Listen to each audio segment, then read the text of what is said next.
glasses. I keep forgetting I'm blind.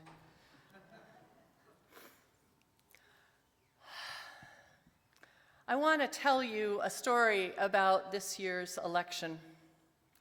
We opened the sanctuary for anyone who wanted to show up on the evening after the election. We didn't know what could happen, but knowing that we were a mess after the last Trump election, I wanted us to be prepared to make space for the heartache, the dread, and despair. About 40 of us showed up. Anyone here there for that? Yeah, I'm seeing a lot of faces there. We held space. Some people cried. Some yelled. Some named their fears. Some were able to just sit in it. It is fair to say that we were a group that was experiencing quite a bit of hopelessness. At the end of our time together, there were a lot of hugs. And I heard over and over again, "Thank you, I needed that." Now, did hope magically appear from those 2 hours? No, not at all. Did the world magically change? No. But what happened is that we didn't have to hold it all alone. We could let the waters of community just hold us for a minute, knowing we weren't alone. The hopelessness didn't change.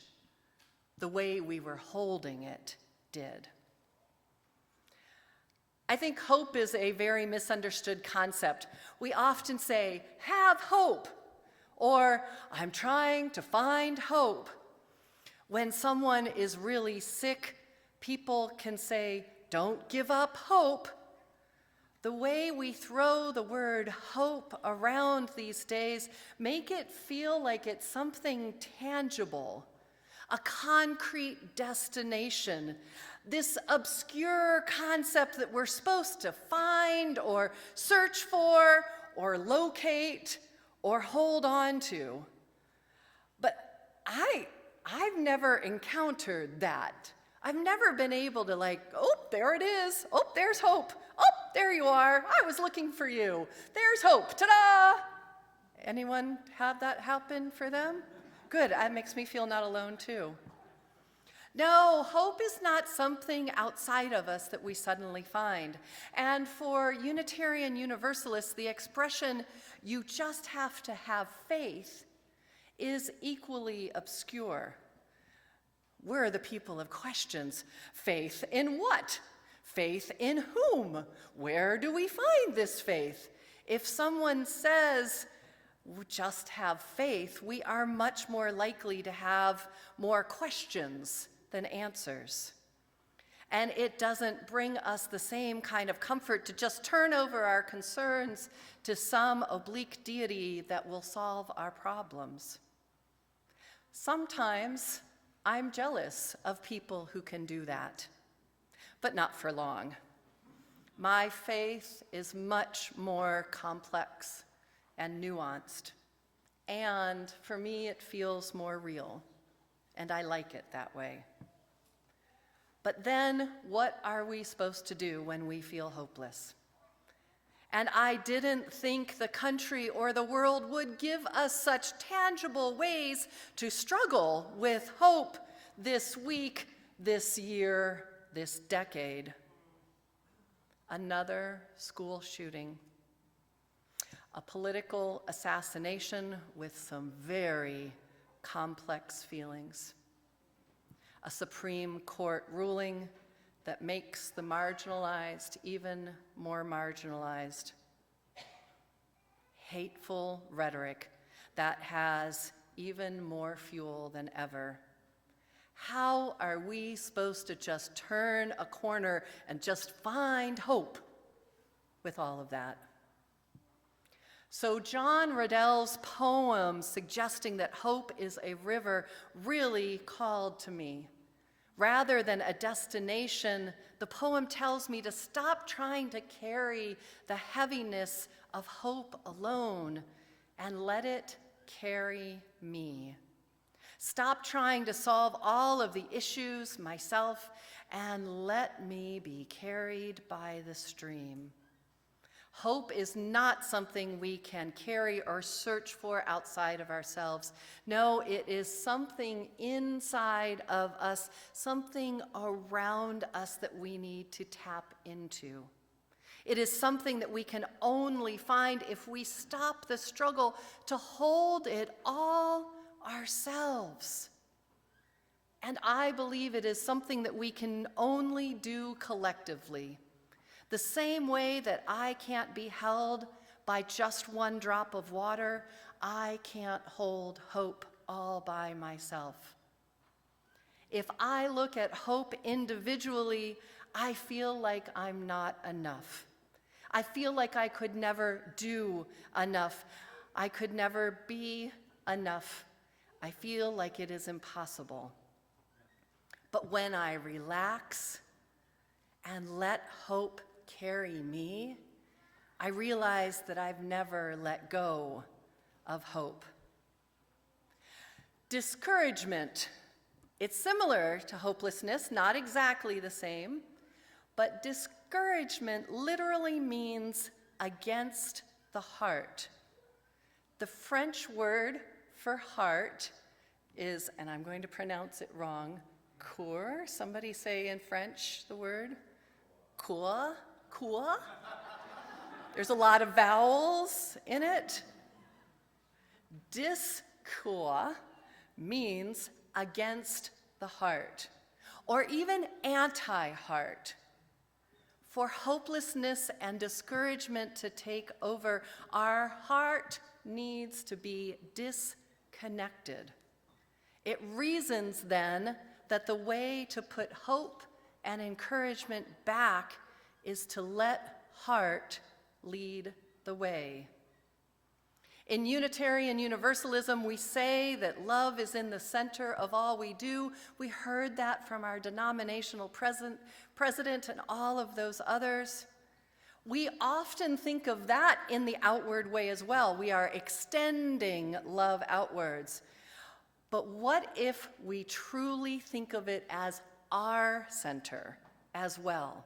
That love needs to be in our core to survive in this world. That instead of discord or unheart, we can think of in-core, engaged heart, encouragement, or even re-hearted. Our heart is what is engaged when we embody hope. And I can feel that activated when I do things that make me feel hopeful. If I didn't have hope with love at the center, I wouldn't be organizing with others to help migrants get their power of attorneys together to help protect their kids last weekend. I wouldn't have shown up with dozens of other activists to tell a conservative board member that his attack on land recognitions was just bullcocky. Or I wouldn't have seen hundreds of people joining already existing community organizations, those boats that Glennon Doyle says at last weekend's resistance fair at our UU congregation in Chandler. If I didn't have hope with love at the center, I wouldn't be so eager to come and join you every Sunday to get together, sing together, smile at each other, ask how your family is doing. If I didn't have hope with love at the center, I wouldn't be so compelled to check on our elders, send flowers to one who sends and gives us flowers, to give a hug in the hallway. I know that hope exists when I see a baby smile, when I see children hugging each other, when I see anyone helping another person. I see hope every time I hear about an act of resistance, Like this week, the citizens of Rochester, New York, who didn't let ICE get to the migrant workers who were working on tiling a house. They wouldn't let them come down off of the roof, and they protected the space so they couldn't get down there. The migrants refused to come down and be complicit in their own oppression, and the community came out to affirm that, and ICE, in their masks, went home. And don't get me wrong, there are still plenty of times that I am still picking up that stone of hope and carrying it by myself. But then I remember that I am not carrying it all by myself. The perfect metaphor is a relay race. I'll carry the baton for some of the race, but then I hand it off to somebody else who's got more energy. Or when a choir sings and you stagger your breathing, not everyone breathes at the same time. Another person breathes while someone else sings, and collectively the music stays uninterrupted. Hope needs to be held with others so that we're not carrying the stone by ourselves. Communities are a source of hope. Even when you are feeling hopeless, there will certainly be someone here who has a little bit more that they can share. And even when you are in the pit of despair, you can find someone who has a little bit more and share that space with them. Hope is a river. Hope can hold you. It can buoy you, and it can buoy others at the same time. Water is like that. I can float and be held up by the water, and other people can too. It can still hold all of us up. One of us doesn't sink because the water is already full, right? It actually rises and supports more of us. We don't have to reach the destination. We don't have to carry the stone alone. For just a minute, we can let go and let the river of hope hold us.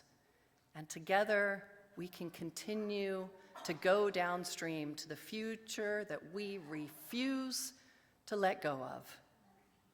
May the stream hold you. May the community buoy you. May the heaviness lift, even if for a short time. May love be the center of your hope. May hope be a river in your life. So might it be. And of course, it is fitting that we have Katie and Andrew close us with "There's a river flowing in my soul." Feel the buoying of that. Please rise in body or spirit.